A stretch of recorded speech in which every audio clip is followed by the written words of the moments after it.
जय माता दी दोस्तों। माता रानी आपकी सारी मुरादें पूरी करें और आप जीवन में खूब सारी तरक्की करें। इसी के साथ आज का जो वीडियो है वो मैं शुरू कर रही हूँ। दोस्तों आज के वीडियो में मैं आपको बताऊंगी कलश स्थापना जब हम करते हैं तो जो नारियल होता है, कलश के ऊपर जब हम नारियल रखते हैं, जब हम श्रीफल रखते हैं तो जो श्रीफल होता है उसका जो मुख है वो हमें किस तरफ रखना चाहिए। कई बार क्या होता है हम बहुत सारी गलतियाँ कर देते हैं, उसकी वजह से जब हम 9 दिन पूजा अर्चना करते हैं, माँ की आराधना करते हैं तो उसका जो फल है वो हमें नहीं मिलता है। और फिर हम वो चीज़ सोचते रहते हैं कि हमने बहुत ही नियम से, पूरी विधि विधान से और संकल्प लेने के बाद जो पूजा है वो शुरू की थी, फिर हमें जो पूजा है उसका प्रसाद, जो हमारा मन वांछित फल है उसकी प्राप्ति हमें क्यों नहीं हुई। कभी कभी क्या होता है कि हम छोटी छोटी गलतियाँ जो है वो कर देते हैं। जैसे हम कलश स्थापना भी, जैसे नवरात्रि आ रही हैं और नवरात्रि में बहुत सारे लोग 9 दिन व्रत करते हैं और बहुत सारे लोग केवल 9 दिन पूजा अर्चना करते हैं। और जो कलश है उसकी स्थापना बहुत सारे लोग करते हैं, बहुत सारे लोग जवारे बोते हैं, तो बहुत सारे लोग जो श्रद्धा में होता है बस उस हिसाब से करते हैं।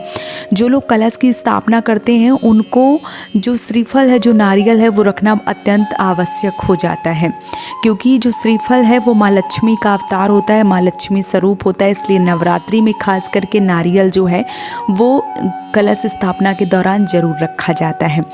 अब क्या होता है कि बहुत सारे लोग जो कलश है वो तो रख देते हैं पूरे नियम से, लेकिन जब जो श्रीफल है, जो नारियल है, उसका जो मुख है वो सही से नहीं करते हैं।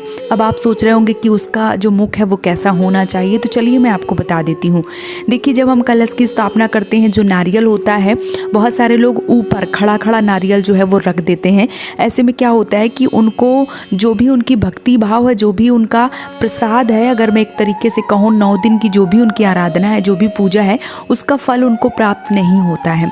क्यों? क्योंकि जो नारियल है, जो श्रीफल है, उन्होंने ऊपर रख दिया है और मतलब खड़ा खड़ा जो है वो रख दिया है। तो जो माँ आशीर्वाद दे रही हैं, माँ जो फल की प्राप्ति कर रही हैं वो ऊपर जा रहा है, आपके पास नहीं आ रहा है।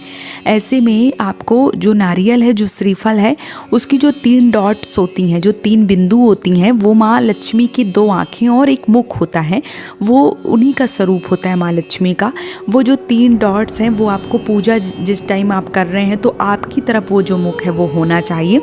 तब आपको माँ का जो भी आशीर्वाद है, जो भी अनुकंपा है, जो भी आपके पूजा का फल है वो आपको प्राप्त होता है। अगर आप ऊपर रख देते हैं तो आपको जो पुण्य फल की प्राप्ति है वो नहीं होती है। अगर आप वो जो 3 डॉट्स हैं वो अपने सामने की तरफ करके पूजा करते हैं तो माँ लक्ष्मी स्वरूप जो नारियल है वो आपके सारे मनवांछित फल जो है वो प्राप्त कर देता है और आपकी सारी मनोकामनाएं पूर्ण कर देता है। तो अगर आप भी इस नवरात्रि कलश की स्थापना कर रहे हैं तो कभी भी खड़ा खड़ा नारियल जो है वो बिल्कुल भी ना रखें। आपको आड़ा नारियल रखना चाहिए, जो आँखें हैं वो अपनी तरफ रखनी चाहिए और तभी कलश की जो स्थापना है वो आपको करनी चाहिए। इस तरीके से अगर आप कलश स्थापना करेंगे तो आप देखेंगे कि 9 दिन के अंदर ही आपकी जो भी मनोकामना है, जो भी पुण्य फल आप चाहते हैं माँ से, वो आपको बहुत ही जल्दी प्राप्त हो जाएगा। तो उम्मीद करती हूँ कि आज का वीडियो आपको समझ में आ गया होगा। आगे से अगर कोई गलती कर रहे थे तो अब आगे से आपसे गलती जो है वो नहीं होगी। वीडियो पसंद आया है तो चैनल को सब्सक्राइब व वीडियो को लाइक करना बिल्कुल भी ना भूलें। अगर आपके मन में भी कोई प्रश्न है तो आप मुझे कमेंट सेक्शन में लिख सकते हैं। मैं आपके सारे सवालों का जवाब जो है वो देने की पूरी कोशिश करूँगी। आप सबको सर्दी नवरात्रि की ढेर सारी शुभकामनाएँ। जय माता दी दोस्तों।